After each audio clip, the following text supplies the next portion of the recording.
Yes guys, ako po ay nagpe-prepare ng aking lunch at yan, nakaset ang aking mga mobile sa timer. So katatapos lang po ng timer para sa aking boiled egg, which is 6 minutes. Yan po, tapos na. Kumukulo-kulo pa, pero patay na yung apoy. At yung steam ko naman ay set sa 10 minutes, so 4 minutes and 7 seconds remaining. Ito po yung chicken nuggets. Tinry ko pong steam. Hopefully maganda ang kakalabasan. Low fire lang siya. And of course, yung aking rice, nakakook pa siya. Pag nag-switch na sa warm, set ko yung timer for 3 minutes. Yan lang po. Ito po, gamit ko pa rin po ang aking K9 wireless microphone. Ako po yung magbabalik sa aking preparation ng lunch. Bye and peace. Okay po, ako po yung nagbabalik. Tapos na po ang 10 minutes para sa aking timer, para sa aking steam. At ito po, steam na po ang aking chicken nuggets. Patay na po ang apoy. Tingnan po natin kung ano pong kinalabasan. Wow! Yan. Delicious at juicy. Lumabas na yung katas niya. And tikman natin mamaya kung ano yung lasa niya. Yan po yung chicken nuggets steam. So hindi ko po siya pinrito para makaiwas po sa oil, no? Cooking oil. Nag-ship na po ang rice cooker from cook to warm. Ita-timer ko na po siya for 3 minutes.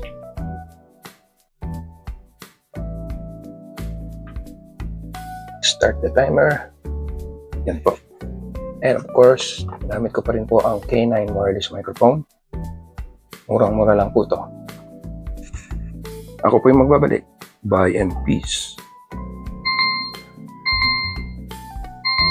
Oops. Ako po yung nagbabalik. At yan po. Tapos na po yung 3 minutes alarm, no? Para sa aking rice cooker. At pwede nga siyang patayin. Silence muna natin yung yung timer.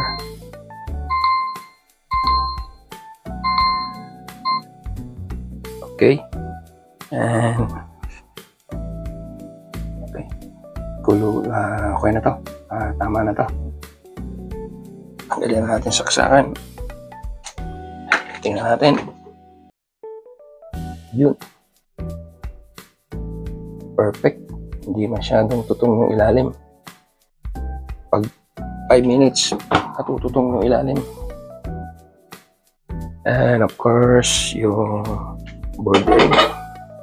Hindi na pa sobra yung init ng apoy, kaya medyo bumulwak at pumutok. Bigyan natin yung tubig para lumamig. And of course, hindi pa rin tayo sa nuggets. Ilalagay natin siya dito sa platito.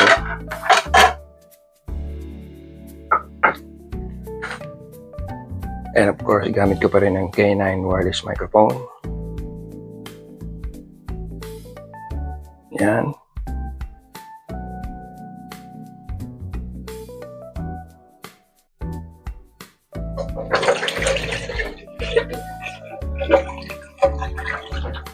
Kaya natin siyang malagyan ng malamig na tubig para lumamig yung egg. And of course, kunin na natin yung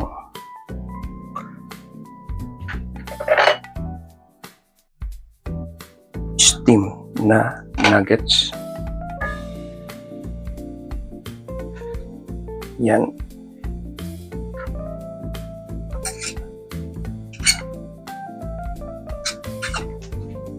Sorry, hindi nakita.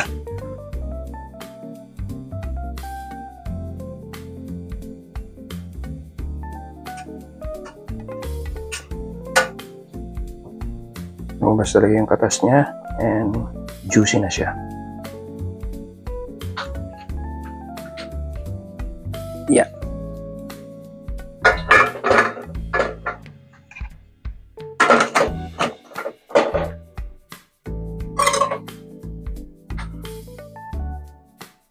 So yan po, chicken nuggets steam. No? So ang katapat niyan ay siyempre of course, UFC tamis anghang ketchup. And siguro tama na to. Pwede na itong siguro mga 5 minutes pa bago kukunin siya sa at ilalagay natin dito siyempre.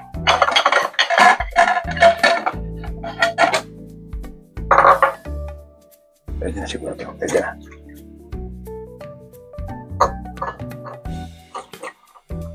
Ito yung nag-crack. So ito yung una kong babalatan, no?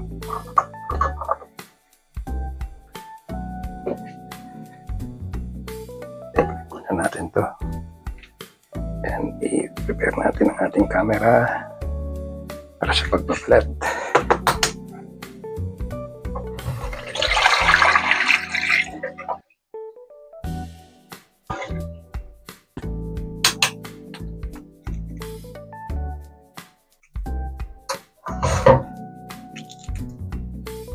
Okay, tama-tama lang yung 6 minutes, no? Pagkulo, low fire. Pagkulo ng tubig, low fire. And then 6 minutes. So ano na yan, talagang after ng 6 minutes, luto na yan. Ngayon, kung gusto niyo ng malasado, syempre 3 minutes lang. Saka nyo papatayin yung apoy. So kung gusto niyo talaga yung fully cooked na yellow egg sa loob, 6 minutes, 5 minutes to 6 minutes. Okay na po yan. Yan po. Lagyan natin dito.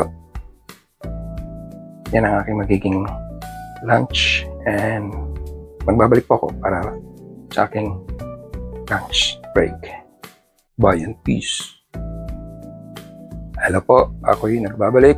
At ako po'y magtitik na ng aking lunch. Prepare ko ng aking kanin. Siyempre, kunin ko na yung plato. And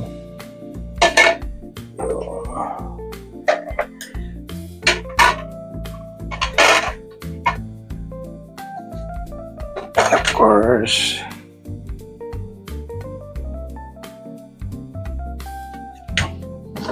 kuha na tayo ng kanin.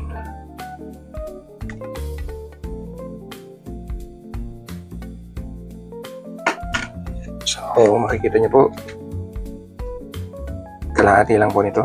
So, bali po, ito po ay isang cup, no, ng serving para sa rice cooker. So, yung kalahati niya, yun na yung kinakain ko. Kalahati sa dinner na yun.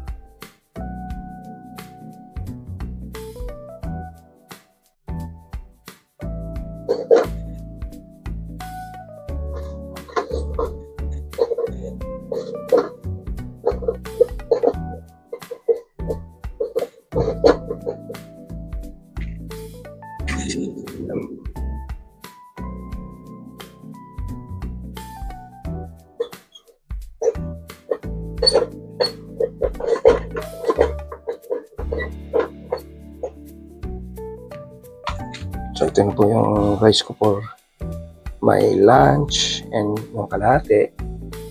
Yan, mamaya ang dinner ko na yan.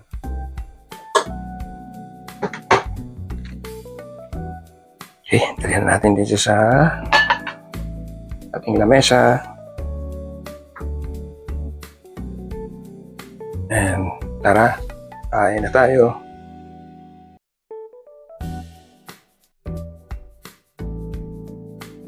Kutsara at tinidor.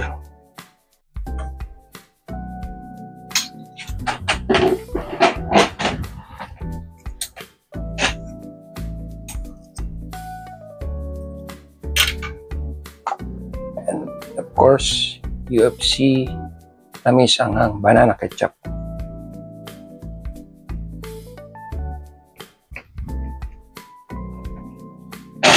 And ating drinks ay Gatorade, no? Great flavor.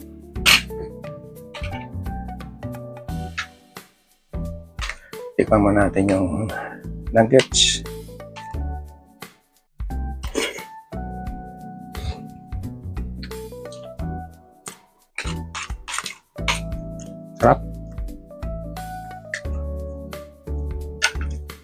And of course, yung egg. Ang sarap yung nuggets, no? Hindi lasang mantika. Pero of course, steam siya. Try niyo po. Yung mga tao pong gusto magbuwas ng mga kolesterol, mga mantika sa katawan, yan. Try niyo po mag-steam ng mga pagkain niyo.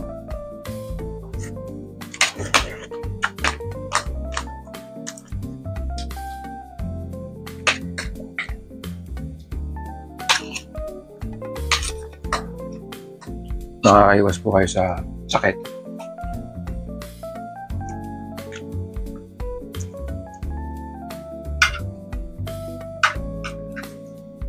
Masarap pala itong steam na nuggets. Masarap. Manasa. Kapag in-steam yung food nyo, talagang sa tamang oras, lalabas yung katas niya na tamang-tama lang, na hindi talaga totally drained, para pag kinain mo siya, nandun pa rin yung lasa niya. So ito po ang aking lunch: boiled egg, steam chicken nuggets with matching UFC tamis-anghang banana ketchup, and of course yung drinks natin ay Gatorade Fierce Sport Drink Grape Flavor.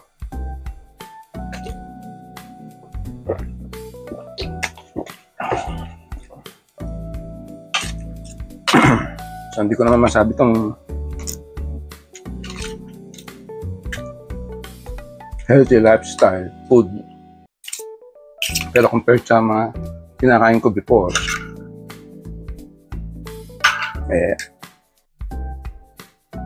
masasabi ko na rin to na papunta na sa health.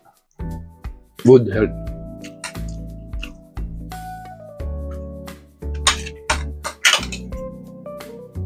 So steam is the best. So paano pag set up ng steam? Yung yung binili nyo pong rice cooker, yan. Yan. Rice cooker po yan. Meron pong ganitong paraphernalia para sa steam. Kukunin niyo po yung rice cooker na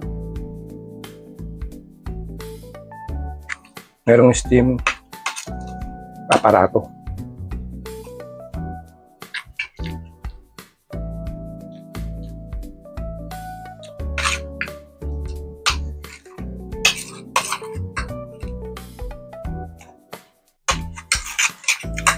Sa mga nagtatanong ba ito, hindi ako nagano ng toyo, patis, okay. Medyo iwas na ako doon.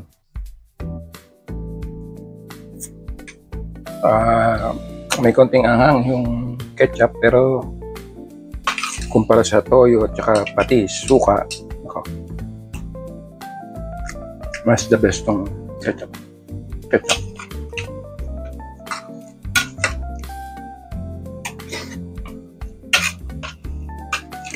So yan po, tamang-tama lang yung kanin.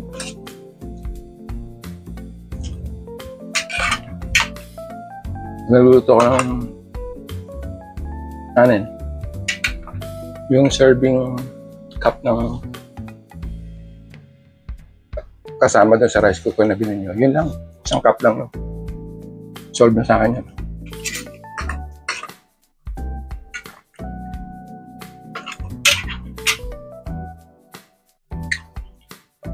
Sarap. Steam na.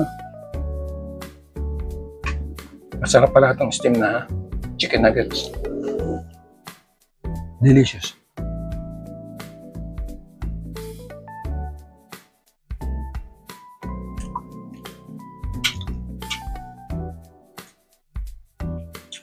Ay, solve po ako, solve. Napakasarap ng aking lunch.